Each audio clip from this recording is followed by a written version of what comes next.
ఇండియాలో రిలయన్స్ తర్వాత ఎయిర్టెల్ ఇప్పుడు సెకండ్ లార్జెస్ట్ కంపెనీ. రీసెంట్ గా హెచ్డిఎఫ్సి బ్యాంక్ ని మార్కెట్ క్యాప్ లో క్రాస్ చేసి పొజిషన్ దక్కించుకుంది. సో అసలు ఎయిర్టెల్ సక్సెస్ స్టోరీ ఏంటి, వాళ్ళ ఫ్యూచర్ ఎలా ఉండబోతుంది అన్ని మాట్లాడుకుందాం. ఒకప్పుడు సునీల్ భారత్ మిట్టల్ గారు సైకిల్ పార్ట్స్ తయారు చేసేవారు. దాని తర్వాత పుష్ బటన్ ఫోన్స్ ని తయారు చేసి అమ్మేవారు. కానీ 1990s లో గవర్నమెంట్ టెలికాం సెక్టర్ ని ప్రైవేటైజ్ చేసాక దీంట్లో మంచి పొటెన్షియల్ ఉందని చెప్పి ఆయన ఎయిర్టెల్ కంపెనీని స్టార్ట్ చేశారు. And Airtel the network and quality బాగా ఉండడం వల్ల కంపెనీ చాలా ఫాస్ట్ గ్రో అయింది. అండ్ 2002లో వాళ్ళు స్టాక్ మార్కెట్ లో కూడా లిస్ట్ అయ్యారు. అప్పుడే మొబైల్ రెవల్యూషన్ కూడా స్టార్ట్ అయింది. దాంతో వాళ్ళ business and stock price rocket లా పరిగెట్టాయి. కానీ 2007 తర్వాత మార్కెట్ చాలా ఓవర్ క్రౌడెడ్ అయిపోయింది. చాలా కంపెనీస్ ఉండడం వల్ల ప్రైస్ వార్ స్టార్ట్ అయింది. దానివల్ల అందరి ప్రాఫిటబిలిటీ పడిపోయింది. ఇంకేముంది, 2007 నుంచి 2020 వరకు stock price sideways move అయింది.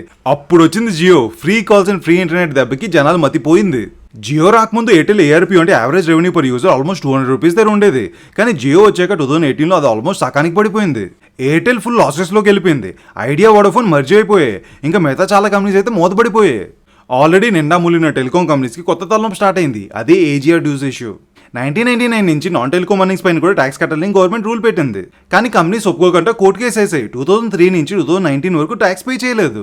కానీ 2019లో సుప్రీం కోర్టు పెండింగ్ డ్యూస్ ని ఇంట్రెస్ట్ తో సహా కట్టమని ఆర్డర్ చేసింది. 15 years కి ఏ కంపెనీ కూడా ట్యాక్స్ కట్టలేదు కాబట్టి దాని మీద ఇంట్రెస్ట్ అని, పెనాల్టీస్ అని అన్ని కలుపుకొని B% పెద్ద అమౌంట్ తయారైంది. మేము ఇలాంటి ఇన్ఫర్మేటివ్ వీడియోస్ చేస్తూ ఉంటాం. సో వీడియో నచ్చితే ఫాస్ట్ లైక్ చేసి కింద కామెంట్స్ లో గుడ్ అని టైప్ చేసేయండి. అలాగే ఫాస్ట్ గా సబ్స్క్రైబ్ చేసుకుంటే నెక్స్ట్ వీడియోస్ మిస్ అవ్వకుండా ఉంటారు. సో టాపిక్ వస్తే ఈ ఏజిఆర్ ఇష్యూస్ అండ్ జియో వల్ల ఎయిర్టెల్ కథ ముగిసిపోలేదు, అప్పుడే స్టార్ట్ అయింది. ఆల్రెడీ ఫ్రీ అని చెప్పి జియో చాలా డబ్బులు ఖర్చు పెట్టింది. ఇప్పుడు ఆ డబ్బుల్ని రాబట్టుకునే సమయం వచ్చింది. సో జియో ఏమో రీఛార్జ్ ప్లాన్స్ ని లాంచ్ చేసింది. ఎయిర్టెల్ కూడా పాత్ ప్లాన్స్ అని ఆపేసి జియోకి సిమిలర్ గానే ప్లాన్స్ లాంచ్ చేసింది. ఇక్కడ ఎయిర్టెల్ కి అడ్వాంటేజ్ ఏంటంటే వాళ్ళ దగ్గర already strong network and premium customers ఉన్నారు. సో పాత ఎయిర్టెల్ కస్టమర్స్ కొందరు మళ్ళీ ఎయిర్టెల్ కి షిఫ్ట్ అయిపోయారు. అలాగే క్లోజ్ అయిపోయిన టెలికాం కంపెనీస్ ఉన్నాయి కదా, వాళ్ళ కస్టమర్స్ కూడా కొంతమంది ఏమో జియోకి, కొంతమంది ఏమో ఎయిర్టెల్ కి షిఫ్ట్ అయ్యారు. సో ఇప్పుడు మార్కెట్ ఆల్మోస్ట్ ఒక డియోపోలీలో మారిపోయింది. అంటే మేజర్ కస్టమర్స్ ఎయిర్టెల్ దగ్గర అండ్ జియో దగ్గర ఉన్నారు. జియో పుణ్యం అని చెప్పి కాంపిటీషన్ వైపౌట్ అయిపోయింది. జనాలకేమో అన్లిమిటెడ్ ఇంటర్నెట్ అలవాటు అయిపోయింది. సో 2018లో ఎయిర్టెల్ ఏఆర్పీ పడిపోయిందని చెప్పాను కదా, అది ఇప్పుడు స్లోగా పెరిగి 257 రూపీస్ అయిపోయింది. సో ఎలా Airtel profits and cash flows మళ్ళీ ఇంప్రూవ్ అయ్యాయి. అందుకే ఎన్నో సంవత్సరాలుగా సైడ్ వేస్ వెళ్తున్న స్టాక్ ప్రైస్ ఇప్పుడు సడన్ గా 2020 నుంచి ర్యాలీ అవ్వడం స్టార్ట్ అయింది.